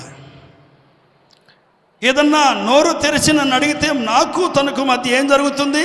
ప్రేమ లేదు, సమాధానం లేదు, ఐక్యత లేదు, గొడవ. ఎప్పుడు కూడా ఏది అడిగినా కూడా మీరు నన్ను పట్టించుకోరు, నన్ను ఒకడికి వాళ్ళు వేరే విధంగా చూస్తున్నారని చెప్పి నాతో మాట్లాడు, వాళ్ళ అమ్మగారితో మాట్లాడుతాడు, వెళ్ళిపోతాడు. అమ్మగారు నువ్వేం చెప్పినావు? నేనేం చెప్తానయ్యా, ఆనాడు చెప్పింది లేదు, ఈనాడు చెప్పింది లేదు, నేనేం చెబుతా, తను చెప్పిన మాట నీకు చెబుతున్నానని చెప్పని అన్నప్పుడు ఫోన్ చేశాను. అమ్మను డబ్బులు అడిగిన వంటగా? అవునా? ఉన్నాను, అడిగానా? ఎంత కావాలి? నీ ఇష్టం, నా ఇష్టం కాదు, ఇస్తాను, నీకు ఎంత కావాలి? లేవు, వాస్తవంగా నా దగ్గర డబ్బులు లేవు, తీసుకొచ్చి నేను అప్పులు కట్టాను, దేవుని భాగాలు తీసుకున్నాను, నా దగ్గర లేవు, ఎంత కావాలి నీకు? ఒక 100 పొట్టేళ్ళు కొనుక్కుంటా నాన్నగారు అని చెప్పినాడు. 100 పొట్టేళ్ళు అంటే దరిదాపులు 15 లక్షలు మామూలుగా ఇంచుమించు అయితే. ఎంత అయితండి? ఫోన్ చేసి అడిగాను, నాకు డబ్బులు కావాలి. మా అక్కయ్య గారిని పొలం అమ్మింది, నాకు డబ్బులు కావాలి. వాళ్ళ పిల్లలు మామూలుగా ఉరుకులు పెడుతున్నారు, నాకు కసిని అని చెప్పని. ఏమండి, ఆ డబ్బులు తీసుకొచ్చి బ్యాగ్ నా దగ్గరే పెట్టింది, నా ఇంట్లోనే పెట్టింది. అయ్యగారి దగ్గర డబ్బులు పెడితే నా జోలు తీరు, నా జోలికి రారు. ఎవరు నోరు తెరిచి మామూలుగా వేరే విధంగా మాట్లాడినా కానీ అయ్యగారు కూడా అని చెప్పని డబ్బులు తీసుకొచ్చి నా దగ్గర పెట్టింది. అక్క, నాకు డబ్బులు కావాలి. ఎంత కావాలయ్యా? ఇంత కావాలి, తీసుకో, ఇంట్లో నీ దగ్గరే ఉండేగా అని చెప్పానంది. చిన్నబాబుని పిలిచాను. ఏమండి, నీకు ఎంత కావాలంటే అంత తీసుకోమని చెప్పాను అన్నాను. పగతో సాధించలేనిది మామూలుగా ప్రేమతో సాధించేటువంటి కృపను నా యేసయ్య నాకు ఇచ్చాడు. దేవునికి స్తోత్రం. ఎప్పుడైతే తను ఆశించి అడిగినటువంటి ధనాన్ని తన చేతికి నేను ఇచ్చానో, ఏమండి, గొప్ప మార్పుని నా కుమారులో దేవుడు తీసుకొచ్చాడు. గొప్ప మార్పుని దేవుడు తీసుకొచ్చాడు. కొట్టో చప్పట్లు నీకు చేతులుంటే. గొప్ప మార్పుని తీసుకొచ్చాడు. గొప్ప మార్పుని తీసుకొచ్చాడు. జూలై నెల 30వ తారీఖు గురువారం కూటమి అయిపోయిన తర్వాత, ఏమండి, ఇన్ని సంవత్సరాలు నేను దేవుని సన్నిధికి దూరం అయ్యాను. ప్రేమరాజు గారు ఉన్నాడు, సాక్ష్యం చెప్పిండా? పోయిన ఆదివారం సాక్ష్యం చెప్పిండా? ఉన్నావా? దేవుని సన్నిధికి దూరం అయ్యాను. ఇక నేను దేవుని సన్నిధికి దూరము కాను. దేవుని సన్నిధిలో నేను ఒక సభ్యుడిగా మీ మధ్య దేవుని సన్నిధిలో దేవుని సన్నిధికి అనుకూలంగా నడుచుకుంటానని చెప్పని మాటిచ్చాడు. ఏమండి, పోతును కోసి గొర్రె పొట్టేలను కోసి విందు చేశాడు, సాక్ష్యం చెప్పాడు. దేవునికి స్తోత్రం, దేవునికి స్తోత్రం. రాత్రి కూడా, అమ్మా భానుకు పెళ్లి చేయాలమ్మా, వివాహం గురించి ప్రార్థన చేయమ్మా, మంచి ప్రార్థనా పరురాలు తనకి దేవుడు ఇవ్వాలని చెప్పని అన్నప్పుడు మోకాళ్ళు లేచి ఒకవేళ కళ్ళు తెరిచి నాకు వెళ్ళి చూస్తారేమో అని చెప్పని అనుకున్నా. ఏమండి, మోకాళ్ళు లేచి కళ్ళు మూసుకొని తల మీద చేసింది, తల్లి ప్రార్థన చేసింది. దేవునికి స్తోత్రం. కార్యము జరిగిందని రాత్రి అనుకున్నా నేను. దేవునికి స్తోత్రం.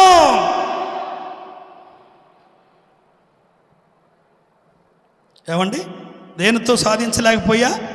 రూపాయి దేనికి నీకు? నన్ను అడుగుతావేంటి? తోటల వ్యాపారం అని చెప్పని మనం వ్యాపారం చేస్తున్నావుగా, వేలు సంపాదిస్తున్నావుగా, నాకు నువ్వు ఇచ్చావా, నీకు నేను ఇయ్యటానికి అని చెప్పని వ్యతిరేకంగా మాట్లాడేవాడిని కుమారుని విషయంలో. ఏమండి, ఎప్పుడైతే తను అడిగినటువంటి ధనాన్ని తనకు మామూలుగా అక్క దగ్గర తీసుకొని మామూలుగా తన చేతిలో పెట్టానో, తను ఏదైతే చేయాలనుకుండో అది చేసిండండి. ఒకవేళ ఆ రూపాయి మామూలుగా దేవుడు మరలా తిరిగి ఇచ్చినా దేవునికి స్తోత్రమే, ఇవ్వకపోయినా దేవునికి స్తోత్రమే. హల్లెలూయా అన్నాడు.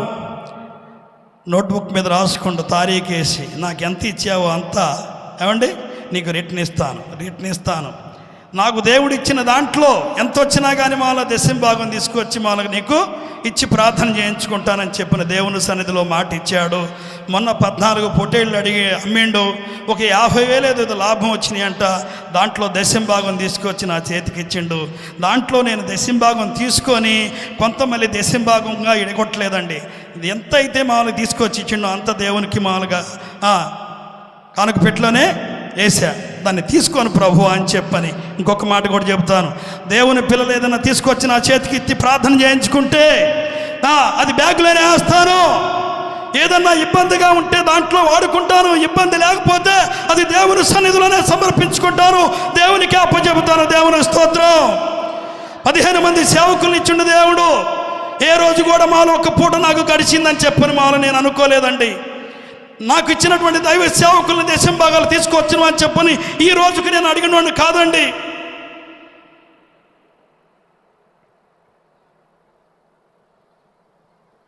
మరొక సేవకుడితో నేను అడిగించిన వాడిని కాదండి. ఎన్ని సంవత్సరాలు అంటే 25 సంవత్సరాల అంటే మా ఇద్దరికి స్నేహం. ఏనాడైనా కానీ సంఘంలో సేవకుల మధ్య సేవకుల్ని హెచ్చరించు, దేవుని భాగాలు ఇవ్వట్లేదని చెప్పని ఫ్రెండ్లీగా ఒక దైవ సేవకుడిగా దేవుని సన్నిధిలో దేవుని సేవ చేసుకుంటా ఎంతోమంది సేవకులు వస్తే నేను ఒక్క సేవకుడికి కూడా మామూలుగా చెప్పలేదండి, అడిగలేదండి. ఒకవేళ దేవుడు వారికి ఇస్తే, దేవుడు వాళ్ళని ఆశీర్వదిస్తే వారే తీసుకొచ్చి ఇస్తారు అన్నటువంటి ఆలోచన, ప్రేమ, ఐక్యత, సమాధానం నాకు కావాలి. నా బిడ్డలు నాతో ఉంటే చాలని చెప్పని ఒకానొక సమయంలో బాధ పెట్టుకున్నాను. ప్రభు అడుగుతుండు నన్ను ఒక ఆత్మీయ తండ్రిగా, నువ్వు నీ మాట ఇంటలేదని చెప్పని బాధపడుతున్నావే, సృష్టించినటువంటి సృష్టికర్తనైనటువంటి నేను ఎంత బాధపడాలి? నీవా అధికారం చేసేది నేనా అని చెప్పని అడుగుతుండే దేవుడు. ఆ రోజు నుంచి చేతులెత్తి దేవుని సన్నిధిలో ప్రమాణం చేశా. దేవుని స్తోత్రం. వాళ్ళు ఇచ్చింది తీసుకుంటాను, ప్రార్థన చేసి మళ్ళీ తిరిగి వాళ్ళ జేబులోనే పెడతాను. 100 ఇస్తే 100, 500 ఇస్తే 500, 1000 ఇస్తే 1000 వాళ్ళ జేబులోనే పెడతా.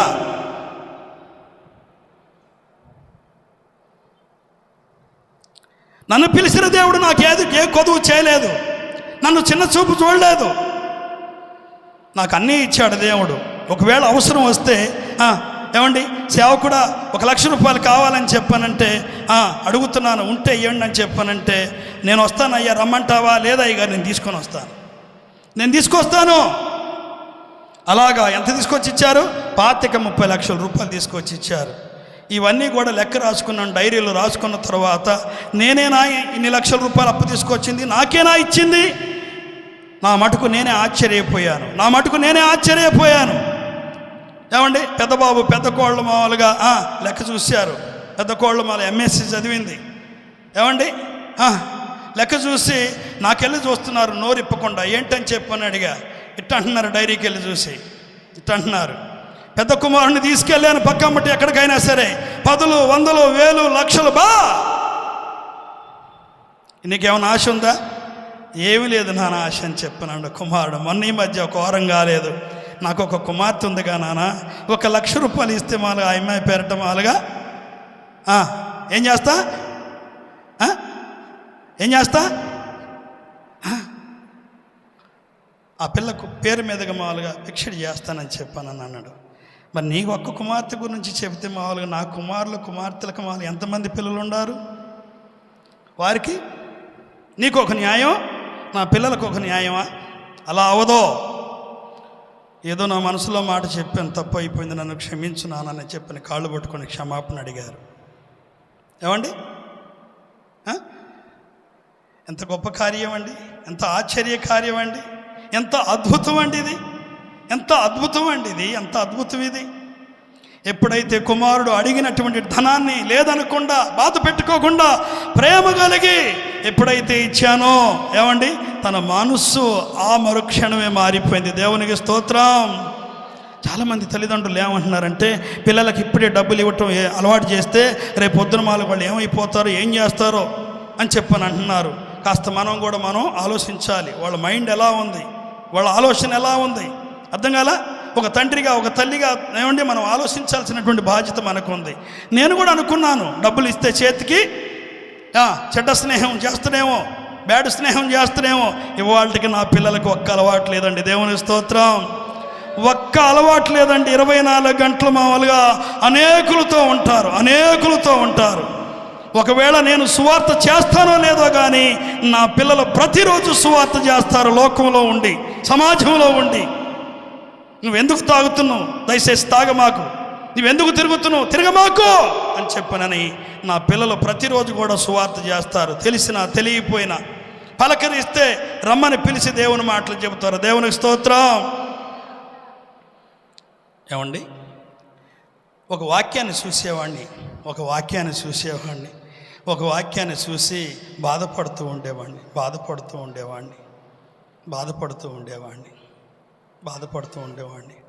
ఒకవేళ ఎప్పుడు ఫోన్ చేసినా కానీ ఇప్పుడు ఏం అడుగుతున్నానో తెలుసా? ఎంత కావాలి నీకు అమ్మా, ఏమడుగుతున్నా? ఒకవేళ ఏం అడుగుతున్నాను అన్నటువంటి ఆలోచన లేదు ఇక మైండ్లో. ఏం కావాలి నీకు, ఎంత కావాలని చెప్పని అడుగుతున్నా. లేదు నాన్న నాకేం అవసరం లేదు. రాత్రి కూడా అడిగాను, బోయలతో భోజనం చేసి వెళ్తారా, కారుకు మాలు పెట్రోల్ కొట్టిస్తారా, చెప్పా ఎంత కావాలని చెప్పానంటే డబ్బులు నీ దగ్గరే ఉంచుకొని నేను వెళ్తున్నానని చెప్పి వెళ్ళిపోయాడు. దేవునికి స్తోత్రం. హల్లెలూయా. ఏమండి నా తండ్రి తీసుకొచ్చిండు, మా కొరకు ఖర్చు పెట్టిండు, ఇంత అప్పయిందని చెప్పిన డైరీలో రాసిండు. నా తండ్రి చేసినట్లే నేను కూడా చేస్తున్నాను. 10, 5 వడ్డీలు తీసుకొస్తున్నాను. నాకు రాబడైతే ఉంది కానీ నేను తీసుకొచ్చిన కాడ వడ్డీలు కట్టడానికే సరిపోతున్నాయి. ఏమండి నా తల్లిదండ్రులకు మామూలు ఇదిగో 1000 వాడుకోండి, 2000 వాడుకోండి అని చెప్పిన నేను అనలేకపోయానని చెప్పిన బాధ కలిగింది. తన బాధను మాతో చెప్పి పంచుకున్నాడు. ఈ రోజు నుంచి నేను తీసుకురాను నాన్న, ఏదన్నా కావాలంటే నీ దగ్గర ఉంటే ఈ తీసుకుంటా, లేకపోతే లేదని చెప్పని మాట్లాడటం జరిగింది. దేవునికి స్తోత్రం, దేవునికి స్తోత్రం. అర్థమైందండి? మరి ఒక వాక్యాన్ని చూపించమంటారా? ఒక వాక్యాన్ని చూపించమంటారా? ఏమంటే అధ్యక్షుల వారు అవకాశం ఇస్తే చూపిస్తాను. మీరు కాలింగ్ మోగే వరకు మామూలుగా మీ కొరకు నేను ఏది చూస్తానని చెప్పని మీ మాట ఇచ్చాను. మీ మాటే దేవుని మాట. రైట్. ఏమండి? తిమోతికి రాసినటువంటి మొదటి పత్రిక 3వ అధ్యాయము 5వ వచనాన్ని చదువుకుందాం. చూడండి.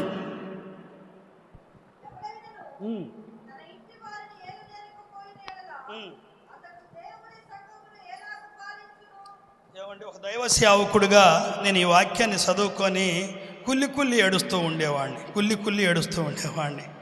ఏం కనపడుతుంది ఆ కుటుంబంలో? ఏం కనపడుతుందండి? ఒక కొరత కనపడుతుంది, ఒక కొదువు కనపడుతుంది, ఒక ఎలితి కనపడుతుంది. ఏమండి? దైవ సేవకుడిగా నువ్వు దేవుని సేవ చేస్తున్నావు. అనేకులు సేవకురాలు విశ్వాసులు నీ మాట వింటున్నారు.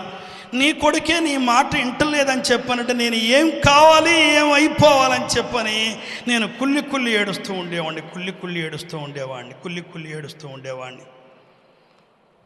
ఈరోజు ఆ యొక్క ఏం జరిగింది? ఈరోజు ఏం పోయింది నాలో నుండి? ఆ కొరత తీరిపోయింది, ఆ చింత తీరిపోయింది. ఏమండి? ఆ ఎలితి నాలో నుండి బయటికి వెళ్ళిపోయింది. దేవునికి స్తోత్రం, దేవునికి స్తోత్రం. హల్లెలూయా. ఆకలి అవుతుంది అయ్యగారు అని చెప్పననే వాళ్ళు చేతులు ఎత్తండి. నాకు తెలిసి నేను మాట్లాడాలని చెప్పండి. మౌనమే అని నేను అనుకుంటున్నా. మీరందరూ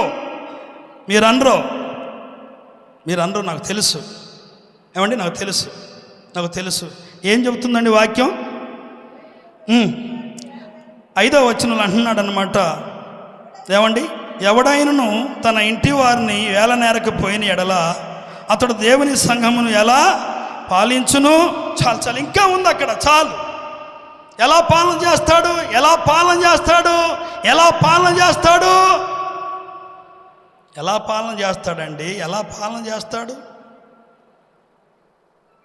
దేవుడు నన్ను గద్దించాడు.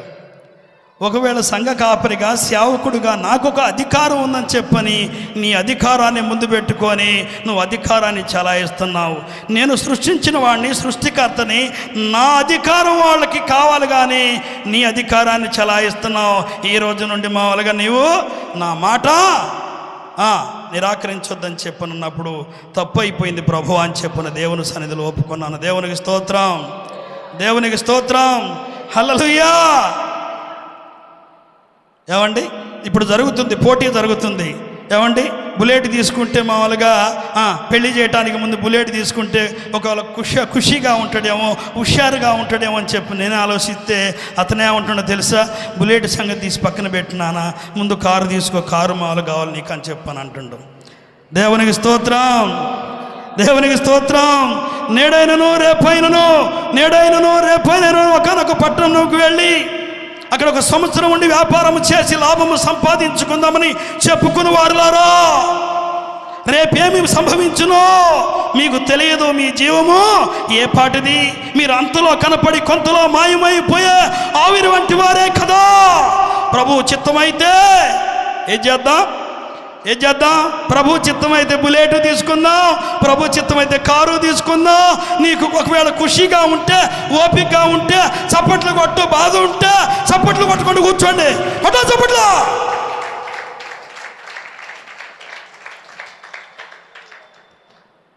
ఏం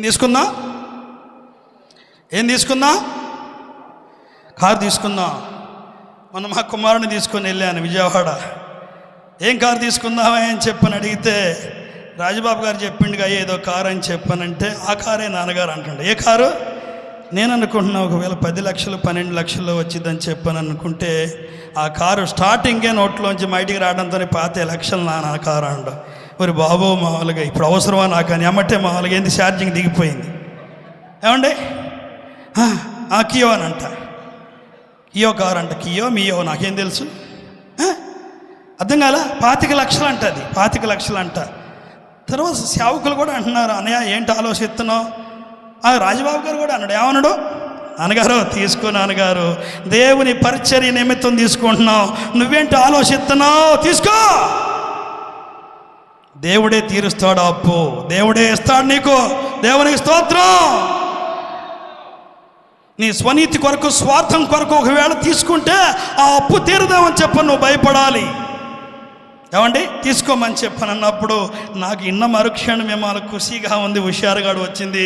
25 లక్షలు నేను తప్పుడు కల్లా ఛార్జింగ్ మాల దాని అంతరికి అదే దిగిపోతుంది. ప్రభునందు ప్రేమైనటువంటి దేవుని బిడ్డలారా, ఏది దాచుకోకూడదు, ఏది దాచుకోకూడదు. అర్థం కాల? నా ప్రాణమా ఎవరిని సన్నతించాలి? నా ప్రాణమా యెహోవాను సన్నతించుము, నా అంతరంగంలో ఉన్న సమస్తమా ఆయన పరిశుద్ధ నామమును సన్నతించుము. నా ప్రాణమా యెహోవాను సన్నతించుము, ఆయన చేసిన ఉపకారములో దేనిని మరవకము. అది చిన్నదైనా పెద్దదైనా సతికిల పడి బాలుగా గుడ్లెళ్ళు పెట్టి చూస్తూ ఉంటారు. నాకేం చేసిండు అని చెప్పని. అర్థం కాలా? ఏమండి ఒక పండగ వచ్చిందంట. పండగకి మాల ఒక తల్లి బుట్ట తీసుకొని బయలుదేరిందంట. ఏం తీసుకొని? ఆ పండగకి ఏం వండుతారు? పెసరగారులు వండుతారంట. ఆ ఊరు మొత్తం ఏం వండుతారు? పెసరగారులు వండుతారంట. బుట్ట తీసుకొని బయలుదేరిందంట సంకన పెట్టుకొని. ఏమండి ఊరు మొత్తం తిరిగిందంట. ఇల్లు బీరు పోకుండా తిరిగితే ఇంటికి ఒక గ్యారె వేసారంట. ఇంటికి ఒక గ్యారె వేస్తే ఆ ఇంటి ముందే నిలబడి ఆ గ్యారె తింటుందంట. ఊరు మొత్తం తిరిగింది, ఊళ్ళో గ్యారెలన్నీ తిన్నది. ఏమండి ఒక చెట్టు కిందకు వచ్చి చూసుకుందంట. బుట్ట తీసి చూసుకుందంట. ఏంటి ఒక్క గ్యారెలే దీంట్లో అని చెప్పనని అంటుందంట. నాకు చుట్టుకుందా, నా బుట్టకు చుట్టుకుందా అని చెప్పని అంటుందంట. ఏ ఇంటికాడ గ్యార ఆ ఇంటికాడ దీని దేవుడు ఇచ్చినటువంటి ప్రతి పైసాని ఖర్చు పెట్టుకొని దేవుడు అంటున్నాడు, నేను నీకు ఇచ్చింది నీ ఇష్టానుసారంగా ఖర్చు పెట్టడానికి కాదు, ఆలోచించి ఖర్చు పెట్టని చెప్పానన్నాడు ప్రభు నాతో. దేవునికి స్తోత్రం, హల్లెలూయా. ఆలోచించి ఖర్చు పెట్టు. ఏమండి బుల్లెట్ ఎంత ఇద్దాం అడుగుదాం నాన్న చెప్పానంటే పోదాంపా నాన్నగారు అని చెప్పి వచ్చాడు. నా కుమారుడే పోయి అడిగేటప్పుడు కల్లా 3 లక్షలు అయిద్దని చెప్పానన్నారు. ఏమండి ఎన్ని లక్షలు? 3 లక్షలు. ఎప్పుడైతే ఆ మాట విన్నానో వెళ్ళిపోదాం పాయ్యా అని చెప్పానంటే అంటుండు మా మీ కుమారుడు 5,000 నాకు బుక్ చేస్తానంటుండు. నేను తీసుకుంటానంటుండు. కాస్త నిదానించి ముందు బయటపడదాంపా అని చెప్పని ఇంటికి తీసుకొచ్చిన తర్వాత 1 నెల గడిచిన తర్వాత అంటుండు, ఆ రోజు నువ్వు కనుక ఆగమనకు పోతే నువ్వే అడిగిన మరుక్షణమే 5,000 ఇస్తే ఆ రోజు బుల్లెట్ను బుక్ చేసేవాడిని. ఏమండి సంఘం లేదు, రాబడి లేదు, ఎక్కడ తీసుకొచ్చి కట్టాలి, నాకున్న సమస్యలు అధికంగా ఉన్నాయి అని చెప్పని అన్నాడు. మనం చేయాలనుకున్న పని ఆలోచించి చేయటం మంచిదయ్యా. తొందరపడి నడుచువాడు ఏంటంట, తొందరపడి నడుచువాడు త్రోవా తప్పును. తీసుకెళ్ళింది నేనే. ఏమండి వద్దని చెప్పని వచ్చింది నేనే. నాతో వచ్చిన నా కుమారుడు ఏమంటుండో 5,000 ఇచ్చేసేయి, ఈ మరుక్షణమే మాలో నేను బుక్ చేసేస్తా, నెలకు వచ్చింది 2 నెలలకు వచ్చింది అని అంటుండు.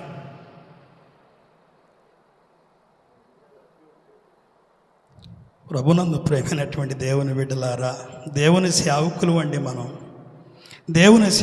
అండి మనం అప్పు తీసుకొచ్చాను, పిల్లల నిమిత్తం లక్షల రూపాయలు తీసుకొచ్చాను.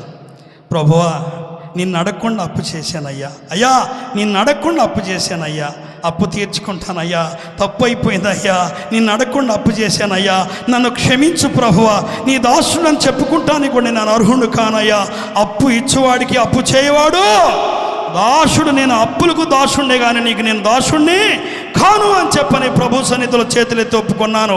నా తప్పు నేను ఒప్పుకుంటానయ్యా, సరి చేసుకుంటానయ్యా, అప్పులు కట్టుకుంటానయ్యా, కృప చూపించయ్యా, మార్గం సరళం చెరువయ్యా, మార్గం తెరువు ప్రభు అని చెప్పని ప్రార్థన చేశాను. ఏం చేసిండు దేవుడు? 1 లక్షకి ఇస్తా సురేష్ గారు తీసుకుంటావా, 5 లక్షలకి ఇస్తా తీసుకుంటావా? మన దైవ స్వరూపి మామూలుగా హెడ్ ఆఫీస్ కట్టడానికి కూడా నేను ఇస్తానని చెప్పానన్నా. ఎవరికి? బిషప్ గారితో అన్న.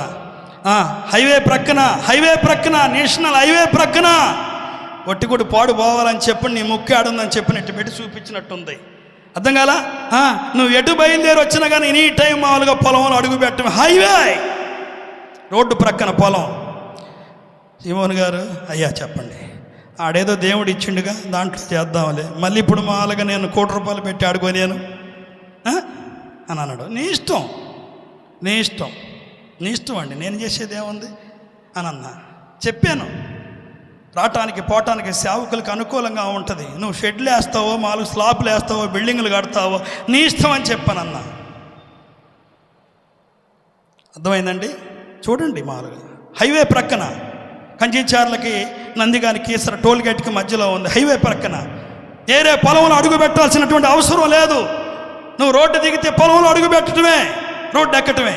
దేవునికి స్తోత్రం, దేవునికి స్తోత్రం. ఎందుకు చెప్తున్నానని చెప్పానంటే, నాకు ఒక వాటా వచ్చింది. మేమిద్దరం అన్నదమ్ములు ఇళ్ల స్థలం పంచుకున్నాం. అక్కయ్యకి కూడా వాటా వేసాం. నాకు వచ్చిన వాటా కరువు రోజుల్లో నేను వాడేసుకున్నాను. నా తప్పు నేను తెలుసుకున్నాను.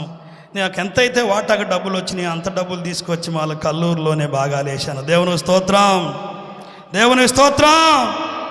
ఏమండి, అది తల్లిదండ్రులు మామూలుగా ఇచ్చినటువంటి పితరాజీతం. కల్లూరులోనే మామూలుగా అమ్మగారి చేతికిచ్చి ప్రార్థన చేయించాను, భాగాలు వేసుకున్నాం. ఏమండి, ఆ భాగం మామూలుగా నేను సేవకులకి, ఈ సేవకులకి, ఆ సేవకులకి అని చెప్పని నా సేవకులు కూడా భాగాలు వేయించా. ఏమండి, నాకు వచ్చిన వాటా కూడా నేను తీసుకోకుండా ఎవరికి ఇచ్చేసా? సేవకులకే ఇచ్చేసా. దేవునికి స్తోత్రం. సేవకు ప్రభు వెళ్ళమన్న తర్వాత దేవుడు నన్ను ప్రేమించి నాకు ఇచ్చినటువంటి బంపర్ అవకాశం అన్నమాట. ఆ భూమి నా అవసరం కోసం ఏం చేశా? అమ్ముతానయ్యా, తీసుకుంటావా అని చెప్పని పరుగులు తీశాను. ప్రభు అంటుండో ప్రార్థన చేస్తుంటే ఎన్ని తెలిసినా డైరెక్ట్గా నాతో మాట్లాడుతుంది. ఎన్ని తెలిసినా, ఏది అడిగినా జరిగేది నా చిత్తమే అని చెప్పానంటే ఛార్జింగ్ దిగిపోయింది. మరి నా అవసరాలు, నా అప్పులు, నా అక్కర్లు ఏమైపోవాలి? ఇక నేను ప్రార్థన చేసిన వాళ్ళ ప్రయోజనం లేదు. ఇక ఏమని చేయటం మొదలుపెట్టా ప్రార్థన? అప్పు తీర్చుకుంటానయ్యా, నేను అడగకుండా అప్పు చేశానయ్యా, నేను చేసింది తప్పేనయ్యా, నాది పొరపాటేనయ్యా, నాది నేరమేనయ్యా, నేను నేరస్తున్నయ్యా, నన్ను క్షమించయ్యా అని చెప్పని ప్రార్థన చేయటం ప్రారంభించాను. ఏమండి, కల్లూరులో బలిపీఠం దగ్గర కూర్చొని ప్రార్థన చేస్తున్నాను. ఏమండి, బురకా వేసుకుంది. ఏం ఊరు మాలు నల్లంగా ఉంది, ఇదేం మాలు చేయకటేమనుకుంటున్నాను నేను. 70 లక్షలకు బేరం వచ్చింది, ఇచ్చేయి అని చెప్పని ఇటు నుంచి వెళ్ళిపోతుంది. కళ్ళు తెరిచి చూస్తే ఎవరు లేరు. ఏమండి, కల్లూరు సోమవారం నైట్ కూటం జరుగుతుంది. లోపల వచ్చి కూర్చున్న అందరూ మాలో కేళి విలాసంగా కేరింతలు కొడుతూ ప్రార్థన చేస్తున్నారు, పాటలు పాడుతున్నారు. ఇక్కడ కూర్చున్నాను, ముఖ దర్శనం కనపడుతుంది. తీసుకొచ్చి భోజనం నా చేతిలో పెట్టి మాకు కనపడుతుంది. భోజనం కనపడుతుంది, నా చేతిలో భోజనం కనపడుతుంది. ఏమండి, ఇప్పుడు ఎవరు నాకు తీసుకొచ్చి మాకు భోజనం ఇక్కడ పెట్టారని చెప్పని చూస్తున్నాను. కళ్ళు తెరిచి చూస్తే నేను ఒక్కడైనా అందరికి పెట్టారని చూస్తే ఎవరి చేతిలో భోజనం లేదు, నా చేతిలో భోజనం ఉంది. దేవునికి స్తోత్రం, దేవునికి స్తోత్రం. అయ్యగారు, చర్చిలో రెస్ట్ తీసుకుంటారా, ఇక్కడ తీసుకుంటారా ఇసాక అయ్యగారు అడిగాడు. చర్చిలోకి ఇప్పుడు వెళ్ళనులే అయ్యా, ఇక్కడే తీసుకుంటాను రెస్ట్ అని చెప్పుని జస్ట్ అట్లా మాలో తల వాల్చా. మా పాస్టమ్మ గారు సైకిల్ ఎక్కింది వెనక మరలా, మా చిన్నమ్మాయి కూడా సైకిల్ ఎక్కింది. ఏమండి, సైకిల్ బలంగా దొక్కుతున్నా నా వెనక మారలే ఒక వ్యక్తి మామూలుగా ఎందుకు యాంగిలేర్లు కట్టుకొని వచ్చి నా సైకిల్కి తగిలిద్దేమని చెప్పని ఊపి చేసి తొక్కుతున్నా. ఏం పట్టుకున్నా? హ్యాండిల్ పట్టుకుంటే హ్యాండిల్ మామూలుగా ఊగుతున్నాయి. దేవుడు అందుకోసమే అడుగుంది మామూలుగా ఇలా హ్యాండిల్ ఊగుతున్నాయి అని చెప్పాననే కారు తీసుకోమని అనుకుంటున్నానని చెప్పని మామూలుగా అనుకుంటున్నా. దర్శనం తేలిపోయింది. దేవుని స్తోత్రం. ఏమండి,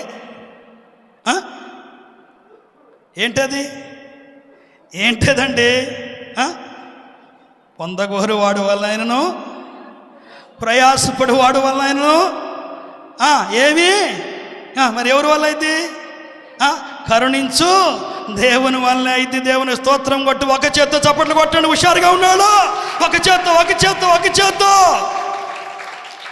సినీ యాక్టర్ ర్యాలింగ్ పాట పాడమన్నారంట. ఘంటసాల పిలిచి ఒక సభకు ఆహ్వానించి, నువ్వు చాలా మామూలుగా కళాకారుడివి, ర్యాలింగ్ పాట పాడమని చెప్పానంటే పాడతానన్నంట. సరే పాడని చెప్పానంటే ముందు అన్నాడంట, ఒక చేత్తో చప్పట్లు కొడితే నేను పాట పాడతానని చెప్పానంట. ఏమన్నాడు? ఒక చేత్తో చప్పట్లు కొడితే నేను పాట పాడతానన్నంట. ఘంటసాల గారు అన్నంట, నేను కానీ ఇప్పుడు ఉన్న సభ కానీ ఒక చేత్తో చప్పట్లు కొట్టేది లేదు, నువ్వు పాడేది లేదని చెప్పని. అలాగనే ఉంటుంది దేవుని చేసే కార్యాలు. అలా ఉంటాయి అన్నమాట. అలా ఉంటాయి.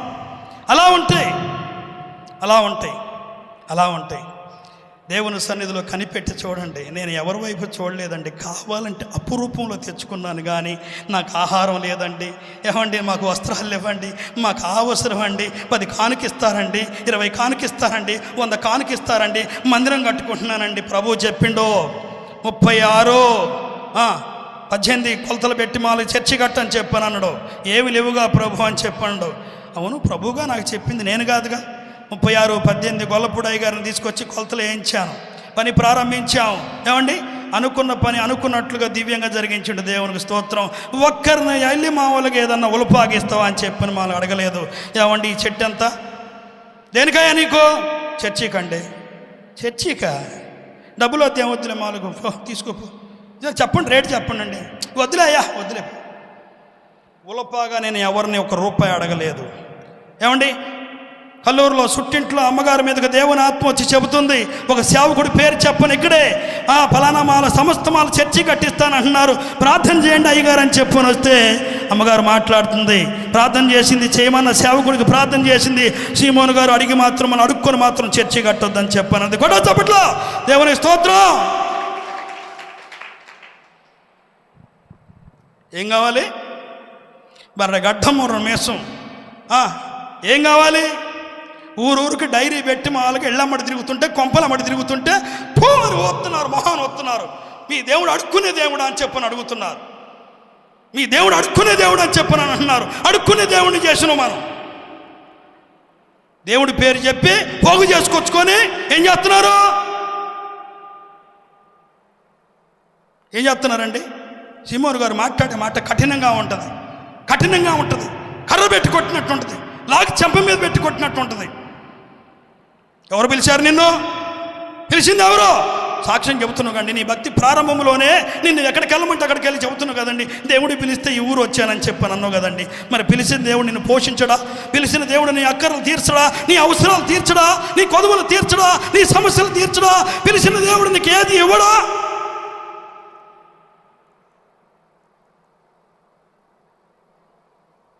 రండి, నాతో రండి. నందిగామ మాలుగా జిల్లా మండలంలో కానీ చుట్టుపక్కల మాలుగా ఊర్లో కానీ ఫలానా సీమోని మాలుగా కోతలు కోతుండొచ్చు అని చెప్పిన మాలుగా అడగండి. ఎంక్వైరీ చేయండి. చర్చి కడుతుంటే చిలక కొండలు అని చెప్పని అయ్యగారు ఇల్లు కట్టుకోగా మాలు 2 సిమెంట్ కట్టలు మిగిలినాయి. ఒకవేళ మామూలుగా నాకు ఇచ్చే మనసు ఉంది, నేను ఇవ్వాలనుకుంటున్నా, ఏంటని చెప్పానండు. ఇచ్చే మనసు నీకుంటే తీసుకొచ్చి చర్చిలో వేసిపో, లేకపోతే మెదలకుండా కూర్చో అని చెప్పానన్న. చర్చి ప్రతిష్ఠ రోజు కూడా 1,20,000 ఖర్చు పెట్టి ఏమండి సాక్ష్యం చెప్పాను, వెలుగెత్తి సాక్ష్యం చెప్పాను, కేకలేసి సాక్ష్యం చెప్పాను. ఒక చిలక కొండల మాలుగా నాకు ప్రేరేపణ కలుగుతుంది. 2 సిమెంట్ కట్టలు నా దగ్గర మిగిలిపోయిన ఇల్లు కట్టుకోగా మీరు ఏదో ఫ్లోరింగ్ చేస్తున్నారు కదా, దానికి ఇస్తాను, తీసుకుంటాను అయ్యగారు అని చెప్పని అడిగాను. ఇచ్చే మనసు నీకుంటే తీసుకొచ్చి మందిరంలో వేసిపో. చెట్టు పేరు చెప్పి కాయలు అమ్ముకుంటున్నావా?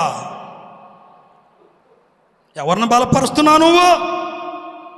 ఎవరిని నిలబెడుతున్నావు నువ్వు?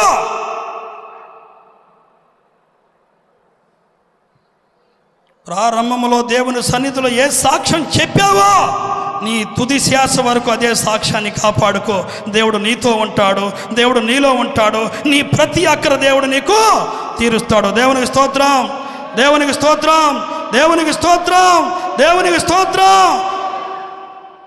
అంటే నాకు ఇప్పుడు బాగా పరిపూర్ణంగా అర్థమైంది. వాస్తవంగా మాలు నేను వాక్యం చెప్పాలని చెప్పనే మాలకు ఉన్నాను. ఏమండి, ఒకవేళ దేవుని చిత్తమే అవకాశం ఇస్తే చెప్పాలనుకున్న వాక్యం చెబుతాను. ఏమండి, లేకపోతే దేవునికి స్తోత్రం. ఇచ్చినా దేవునికి స్తోత్రం, అవకాశం ఇవ్వకపోయినా దేవునికి స్తోత్రం. హల్లెలూయా. ఏమండి, నా భక్తి జీవితంలో, నా సేవా జీవితంలో ఈరోజు నాకున్నటువంటి పండుగ అంత ఇంత కాదు. ఏమండి, ప్రతిరోజు మామూలుగా నా జీవితంలో నేను చేసే సేవలో అన్నీ దండగే అనుకుంటున్నా. ఈరోజు పండగ. ఏంటా పండగ? చిన్న కుమారుడు వచ్చి మోకాళ్ళు వేసి తల్లితో చేతితో ప్రార్థన చేయించుకోండు. అమ్మా చేయి, వివాహం కొరకు పెళ్లి చేయాలి, బానుకు చేయి అని చెప్పినప్పుడు అమ్మగారు మామూలుగా చేసి ప్రార్థన చేసింది. బిడ్డను ఆశీర్వదించింది, మందను ఆశీర్వదించింది, బిడ్డను దీవించి పంపించింది. దేవునికి స్తోత్రం. హల్లెలూయా. మీ అందరికీ నా వందనాలు. ఒకవేళ నేను చెప్పిన సాక్ష్యాన్ని బట్టి మీకేదైనా బాధ కలగజేస్తే, మిమ్మల్ని ఏమైనా కష్టపెడితే నన్ను మనస్ఫూర్తిగా అందరూ క్షమించండి, అందరూ క్షమించండి, అందరూ క్షమించండి, అందరూ క్షమించండి. దేవుడి కొద్ది సాక్ష్యాన్ని యేసయ్య నామములో దీవించి ఆశీర్వదించును గాక. ఆమేన్, ఆమేన్. దేవుని సన్నిధిలో నా బిడ్డల పట్ల దేవుడు గొప్ప కార్యాలు జరిగించును గాక. ఆమేన్. ఏమండి, నా ఆశను ప్రభు తీర్చునుగాక. ఆమేన్. మీ అందరికీ నా వందనాలు, దేవునికి స్తోత్రములు. చిన్న ప్రార్థన చేస్తాను. ఒకవేళ మీరు ఆగగలిగితే, అది కూడా మీకు సహనం ఉండి ఆగగలిగితే చిన్న ప్రార్థన చేస్తాను. ఆగలేకపోతే మాలు దేవునికి స్తోత్రం. సర్వోన్నతుడా, ప్రేమగల తండ్రి, పరిశుద్ధుడా, వందనాలు. అల్పుడునైనా నన్ను నిలబెట్టి నీ పాదాల చెంత ప్రభువా నాలోకి వచ్చి నన్ను